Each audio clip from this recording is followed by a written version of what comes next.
People in the community are joining doctors to sound the alarm about a health danger that we all face every day.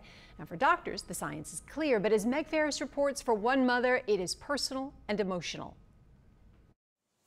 When you ask Deborah Campbell, who's retired and lives in the Upper Ninth Ward, why she joined top researchers in the field of lead exposure dangers, tears come deep from within. You know, my child's life was taken from him, and I don't know why.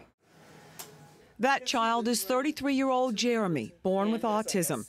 Of course, the cause is unknown, but scientists do know that lead exposure from water, paint, and contaminated soil causes mental deficits. And Deborah doesn't want other children not to reach their full potentials. Lead expert LSU Health's Dr. Adrian Katner agrees. You're going to see problems with attention deficit disorder. You could see learning disabilities. They may just be challenged in terms of having impulse control problems, so they may lash out at their sisters. I need people to know that this can be eliminated. This is one problem we should not be faced with, and it's a simple solution. That simple solution? A kitchen water filter certified to get rid of lead at home, daycare centers, and schools.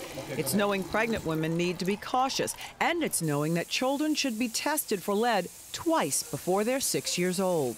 And a lot of pediatricians just simply aren't aware of the law or the requirement to report all test results to the Office of Public Health. And they want the Sewerage and Water Board to change the lead service pipes going into homes. We have to put our foot on their necks. If we don't put our foot on their necks, nothing will get done.